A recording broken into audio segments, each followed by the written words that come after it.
Coucou le monde, la situation devient tendue pour le gouvernement à Madagascar. Je vais vous parler de 3 points majeurs concernant les événements qui se déroulent dans le pays. On va aller voir ça tout de suite.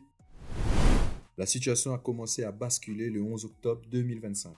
Alors le CAPSAT, un régiment de l'armée de Madagascar, a décidé de s'opposer aux ordres du gouvernement et d'arrêter de tirer sur les manifestants. Parce que oui, ils avaient eu l'ordre de tirer sur les manifestants et ça avait fait déjà 22 morts. Donc le 11 octobre 2025, ce régiment en particulier a décidé de s'excuser et ils ont annoncé qu'ils prenaient leurs responsabilités face à la situation et ont rajouté « Nous n'avons pas d'honneur de tirer sur le peuple ». Franchement, ça c'est une bonne nouvelle. Et dans leur vidéo, ils vont appeler la gendarmerie et la police à faire de même et à ne pas se soumettre à des directives politiques et rejoindre leur camp. C'était donc un message de solidarité. Donc là, on sait que ça commence à tourner au vinaigre pour le gouvernement. Un corps de l'armée qui décide de se mutiner face aux ordres de tirer sur les manifestants et qui en plus décide de les protéger plutôt que de servir les intérêts du gouvernement. Comment dire? Là, on sait que ça commence à sentir plutôt mauvais. Mais c'est pas tout. Le message va aller plus loin, puisqu'ils ont demandé aux forces armées qui se retrouvent à l'aéroport principal d'empêcher tout départ d'avion afin de bloquer une potentielle fuite des autorités impliquées dans cette crise. Ils avaient voulu anticiper toute fuite possible. Mais vous allez voir plus tard que malheureusement, ça n'a pas vraiment marché.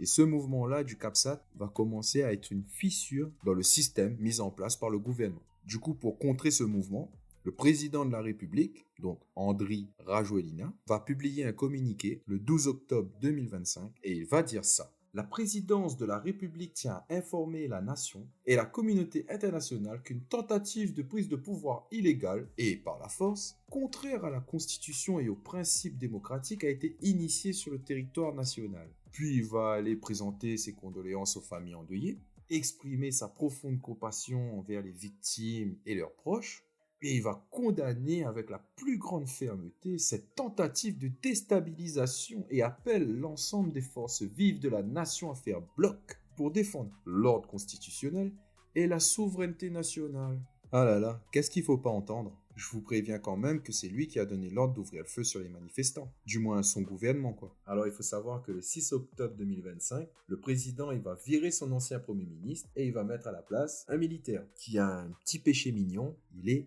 DJ. Un DJ militaire premier ministre. C'est vraiment la première fois que j'entends ça. Et du coup, il est devenu quoi l'ancien premier ministre? Eh bien, je vais vous expliquer ça tout de suite. Et ça tient en 3 mots. Il s'est barré. Et l'histoire de cette fuite, elle est lunaire. Le samedi 11 octobre 2025, dans les alentours de 21h, un jet privé, donc de la société Trans-Ocean Airways, a décidé de décoller, de traverser l'océan Indien pour aller se poser à Saint-Denis, sur l'île de la Réunion. Et même à la Réunion, ils n'étaient pas au courant. Du coup, ils vont lui poser 3 questions simples. C'est quoi le plan de vol? Ils vont lui dire non, vous inquiétez pas, le plan il est à l'île Maurice, le plan que vous avez reçu n'est sûrement pas le bon, on va vous faire une copie et puis on va régler le problème. Spoiler alert, le plan est jamais arrivé. Déjà là, c'était déjà mort. Tu te poses pas en France sans autorisation. Parce que oui, la Réunion, c'est un département français. Ensuite, ils vont parler d'urgence. On va leur demander quelle est la nature de l'urgence. Ils vont pas répondre.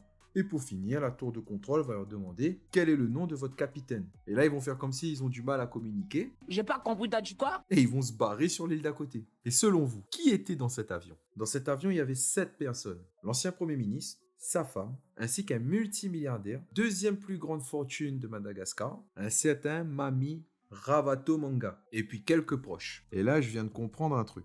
En fait, ils n'avaient pas l'autorisation d'atterrir sur l'île Maurice. Et comment ils ont fait? En fait, c'est très simple. Ils sont partis emmerder l'île de la Réunion, tourner en rond comme des cons pendant quelques minutes pour pouvoir puiser leur carburant. Et puisqu'ils n'avaient pas assez de carburant pour retourner à Madagascar, la procédure oblige l'île Maurice de les accepter sur son propre sol, en fait. Ces gars-là, c'est des génies du crime. Alors dites-moi en commentaire si vous aviez compris ça depuis le départ. Alors on continue parce que là, je suis chaud et il y en a un là. Il a fait une dinguerie. Je pense que vous voyez de qui je parle. Je parle bien sûr du président de la République, Andry Rajoelina. Alors, je vais remonter en 2014 pour vous expliquer un truc. En 2014, il avait acquis la nationalité française par naturalisation. Il est français, mais président d'un pays indépendant, ce qui est interdit dans la constitution de Madagascar. Oh, c'est incroyable quand même. Déjà là, c'est une vraie dinguerie. Mais ce qu'il a fait il y a 2 jours, masterclass. Lorsque son armée, sa police et sa gendarmerie se sont rangés du côté du peuple, il a compris que pour lui, ça allait vraiment pas être bien. Alors ce qu'il a fait, il a pris son téléphone et il a appelé notre président à nous. Il a dit, mais t'inquiète pas mon ami, j'ai la solution. Et le 12 octobre, dans les alentours de 15 heures, il a pris son hélicoptère et est parti sur l'île de Sainte-Marie, donc une île à côté de Madagascar qui appartient au pays. Et là, en espace de 5 minutes, les gens ils vont voir un avion de l'armée atterrir sur le sol de l'île de Sainte-Marie, récupérer le président, et puis hop, direction Saint-Denis. Arrivé sur l'île de la Réunion, un jet privé l'attendait, et apparemment, il serait parti pour Dubaï. Je dis bien apparemment. Parce que les toits de passe-passe, on connaît. Et à partir de ce moment-là, ça va partir en live. Parce qu'il va mettre énormément de décrets en place. Il va commencer à nommer une secrétaire pour la communication. Il va aller dissoudre l'Assemblée nationale pour éviter de se faire destituer. Mais le problème, c'est qu'un vote a eu lieu. Et sur 131 votes, il y en avait 130 qui étaient contre lui. En même temps, il a fait un abandon de poste. Mais ce qui est sûr, c'est qu'il va pas abandonner comme ça. Et franchement, je redoute le pire. T'en penses quoi, toi? Je vais terminer avec ceci. J'exprime mon soutien au peuple de Madagascar. Et puis, affaire à suivre.